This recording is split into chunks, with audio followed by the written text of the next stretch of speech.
Hello, welcome to Around the House with Kay and Tom. And today I reluctantly bought one of these young old Legacy Power Air Fryer 360. And the only reason I say that, you know, I like my other equipment, so I keep on watching this, and so, and I see a lot of people getting them, so I thought, well, I'm gonna get one of them just to see what it is. And so, and if I hadn't got one such a good deal, I wouldn't have got it, but it was so cheap that, you know, it was almost gift to me just about. And so, anyway, let's open it up and see what it is in here. And so, see if I can get all this tape cut off right here.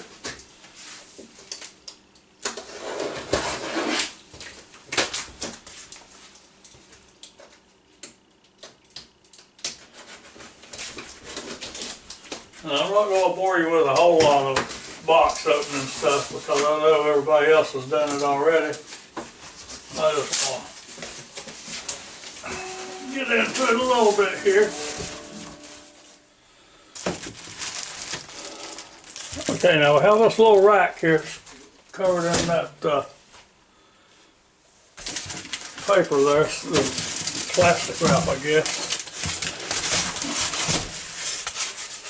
Got some everybody's favorite styrofoam. I don't know what we'd do without styrofoam. We wouldn't have as much in the landfill if we didn't have styrofoam. That's what it is. Alright, now I'm going to set this thing down on the floor so I can get it out. Okay, now here it is out of the box. I'll say one thing for it, it's nice and shiny and pretty. And so, down at the bottom of the box, you found these fit rods here. That's for the rotisserie part.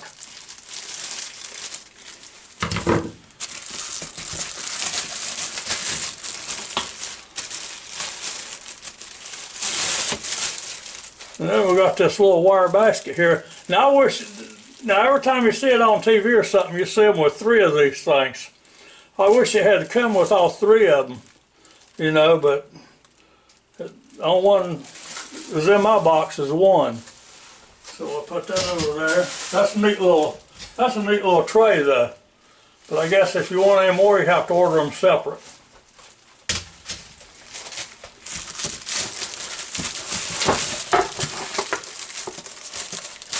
Well, I got these 2 pieces sitting down in there. Oh, there it comes apart.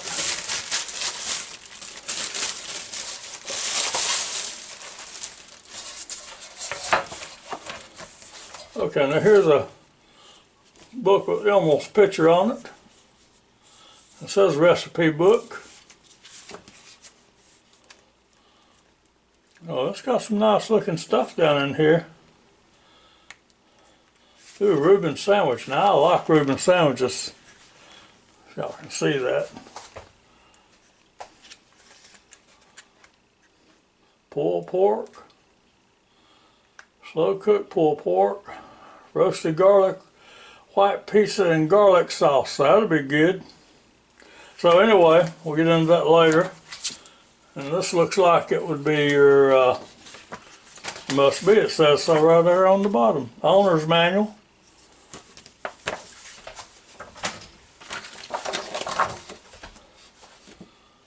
Then what we have looks like a little cheat sheet here, you know, quick start guide. Y'all can see that.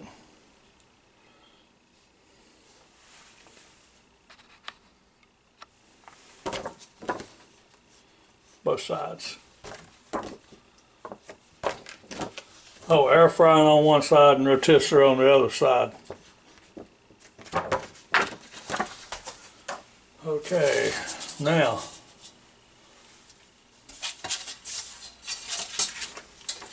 I think this is supposed to be your roasting pan.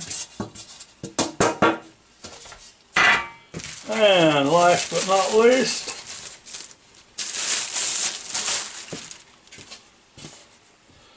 this is I guess it's your drip tray.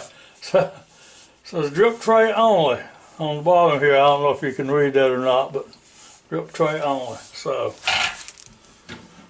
I guess the trip tray only goes up there in the bottom like that. Slides right back, perfect fit. So it looks pretty good.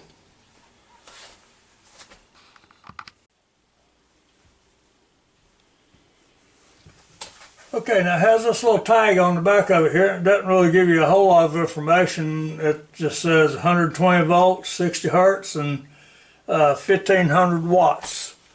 So that's about all the useful information is on the back of it. It says household use only, and unplug it before you clean it, and don't submerge in water. So much for that. Okay, now if you open, okay, now if we lower the front door here, you can see how these little wire baskets here, there's a slot down here for it, another slot there, another slot there, you know, so that's what I'm saying. It's got those 3 slots for it to fit, and they always show on the commercial on TV how you cook 3 baskets of food at once, but they just give you 1 basket. So anyway, now you've got this little rack here, and it'll fit on all 3 of these little notches also, 3 positions, and then you can put your roasting pan or whatever it is on that like that. So now I think it's about time we plug it up, see if it even works. So we'll do that. I'm going to wash this stuff off, and I'll be back. Okay, now I don't know if you can see it on this the camera or not, but this glass here on this door has certain little markings on it. And the top one up here, it says broil and dehydrate. And then this one down here, it says toast, bagel, broil, rotisserie, and air fry and dehydrate. So I guess all of them you can dehydrate on. Okay, and the third one down here says reheat, bake, roast, warm, pizza, and dehydrate. So you dehydrate on all of them. And there's one down here on the bottom, number 6, it says slow cook. So we're going to try just a little thing here. I'm going to see if we can just cook a couple pieces of toast on it. Now, which one did it say to put on the toast? Okay, the middle slot says put toast on. Alright, that's the middle slot.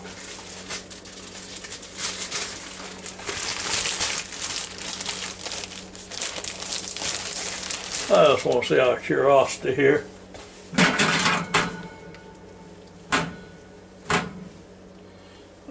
Push it back in there like that.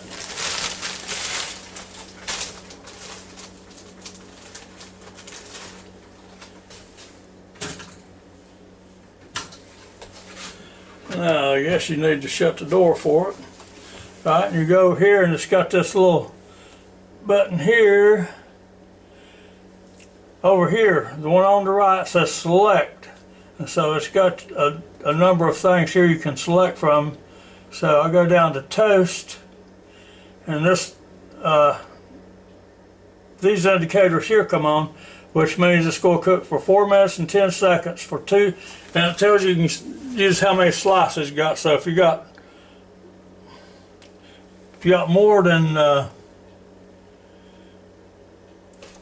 here, this button on the bottom tells you how many slices you need. So if you've got 4 slices, it's going to be 4 minutes and 40 seconds. If you got 3, it's going to be 4:30, and for 2 slices, it's going to be 4 minutes and 20 seconds. And so now I'm going to hit the start button on it.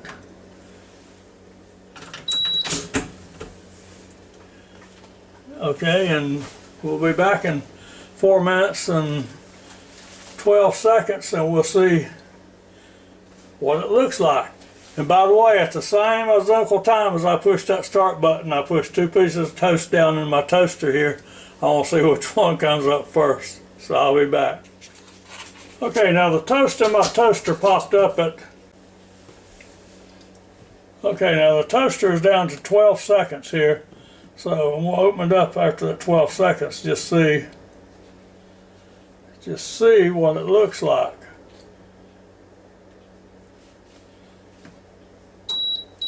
Alright, it beeps and the light comes on the inside. That's pretty neat. So we'll open it up.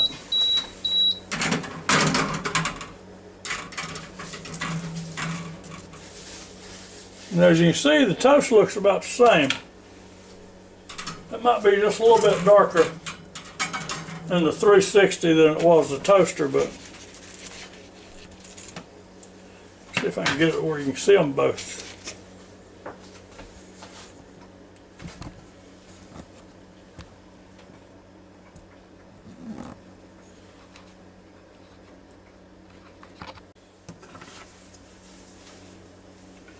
Now this is what come out of my toaster here, and this is what came out of the Gilmore 360. As you can see, they're both about the same. It's just one is a little bit more, I think the 360 is more even than the toaster, but it took it a minute 35 longer to do it, for whatever that's worth to you.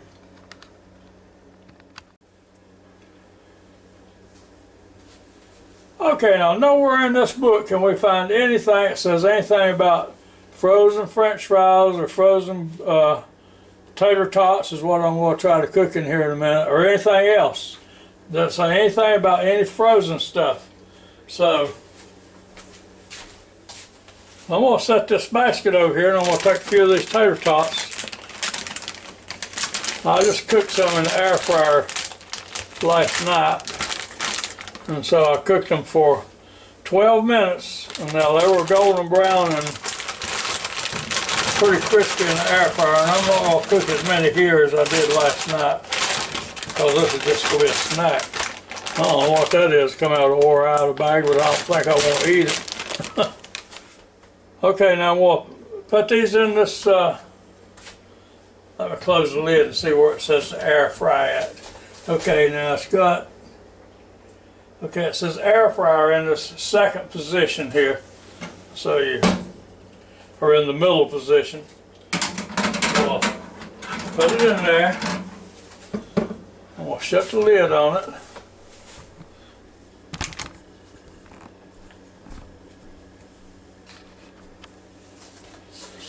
Alright, now we'll have to figure out how to select again. Okay, over here's your selection. Okay, and the air fryer, when you turn this knob and it goes to different places, when you get the one you want, like the air fryer here, and that starts flashing. Now see this, I guess this goes to default 400 degrees at 18 minutes. Well, I don't want to, well, I'll leave it on 400. I usually cook my fries and tater tots and stuff like that on 390. But I'll just leave us on 400 for now, but I do want to run it down to 12 minutes. And so now I got to figure out how to do that. Okay, now I'm leaving my temperature at 400 degrees, and down here it says time and slices. So I'm going to take the time, and you go down like that, you turn it counterclockwise and it goes down, and then we'll hit start. Like that. Now, just in all fairness, just like I do with the air fryers that I have, at about halfway through, I'm going to just take it out and I'm going to move them around a little bit, turn them over, shake them up and down, stuff like that, and put them back in, so I can be completely fair with this.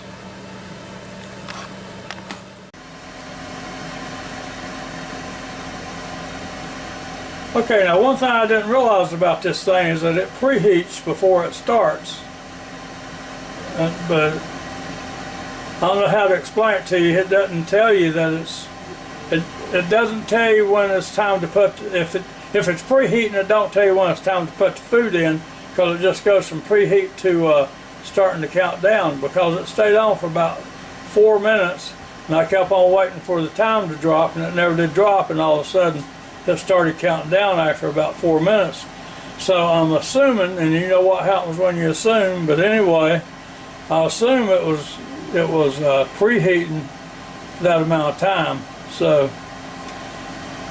something else I didn't know about. I guess I didn't read that part in the book. So anyway, now it's down to 9 minutes and 45 seconds. Okay, now it's coming up on the 6 minutes here that I was telling you about. Now I don't know, I'm sure it was heating up in there when it was preheating a while ago and I didn't know about it. So I'm going to take them out, well, we're going to take them out anyway at 6 minutes and shake it up. So we're going to take them out and just see what it'll do after that long. But I got to figure out some way to figure out how long it takes to preheat and then put it in there. Okay, now you've got a button down here. It says pause and start. You hit that pause button. Still running. And then it shuts off. Alright, let me see. Now they ain't even too hot to pick up yet. Although this rack is getting about too hot to pick up with that pot holder there. Alright, now we'll put it back in there and I will keep an eye on them now. And we'll hit the start button again. We'll keep an eye on them now because they've been in there for 6 minutes, and like I say, that I don't know about what it was doing when it was that preheating thing, so we'll be back in a minute. Okay, it's down to 12 seconds now, and it doesn't look like there's any signs of any burning in there, so I didn't worry about taking them out or anything. I just let it go. So we'll see in a minute how they are after 12 minutes. Okay, I like that. Now when it ends, the light on the inside comes on and all this stuff. And it shows you what you cooked it at, or it goes back to what you cooked it at, which is 12 minutes at 400 degrees. So, but I was taking some temperature readings here a minute ago, and I'll show you what they are in a second or two. Well, those look good.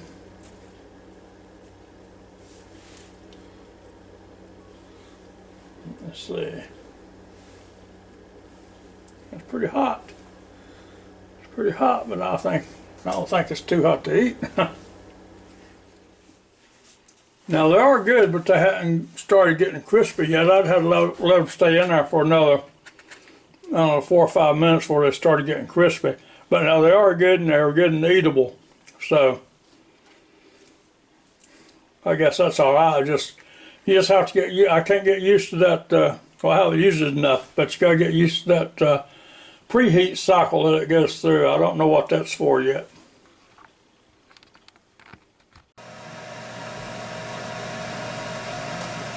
Okay, now I don't know whether you can tell it on the camera or not, but right up here, there's a little flashing thing that says preheat.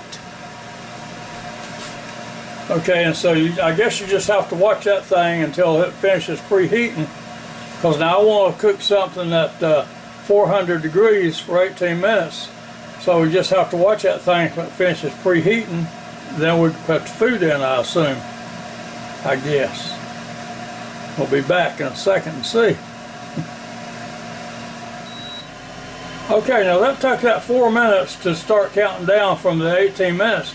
But the problem, that means that it has preheated. The problem is, it's just a very faint beep to let you know. Now if you're not standing here looking at it, I don't know how you're supposed to know when to put your food in. So I guess it's alright once you get used to it.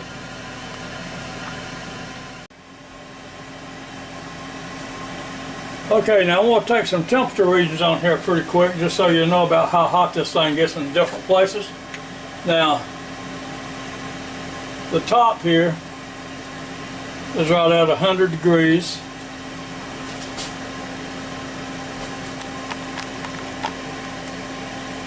Sides over here, that's a little bit cooler at 90 degrees. This side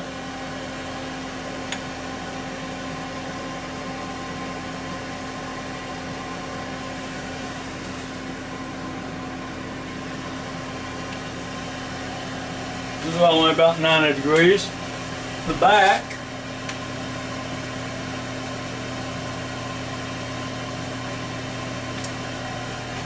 is 117 degrees, And I think right here was the hottest spot I found earlier. Yeah, right up and underneath it there is 135, 133 degrees up and underneath it right there. So I don't know if you should put something underneath it or not. But now if you get it inside of it, now you're cooking there, you have to, just through that glass there, it's 270. So see what it is if you open the door. Yeah, see that's that says, well, it says it's only, says that burner's only about 314, 315. And it's supposed to be 400 degrees, so I don't know if that's, I don't know which one's right or not. But anyway, that's temperature readings according to this thing. So now in order to get it to turn off, you have to come over here and hit the cancel button. And then you have to hold it for 3 seconds, and then it goes off like that. So that's the way you do that. Okay, that's about it for this little video on this Emerald Lagasse Power Fryer 360. And I'll tell you the truth, I don't know whether I'll actually keep it or not. I mean, I've got a toaster oven and I can't see where it does much more than what my toaster oven does. I would like to have one of these little baskets here for my toaster oven, but I would like to have 2 more for this one. So if I take it back, that's going to be a big reason, because they kept on showing 3 of these on the TV when they do the ads, and then when you get it, you only got 1. You know, and it's just little stuff like that. And so anyway, like I say, I hope you enjoyed this little video as much as I enjoyed making it for you. I hope you can give us a thumbs up and join our channel if you can. And so until next time, y'all have a real good and safe day now. Goodbye.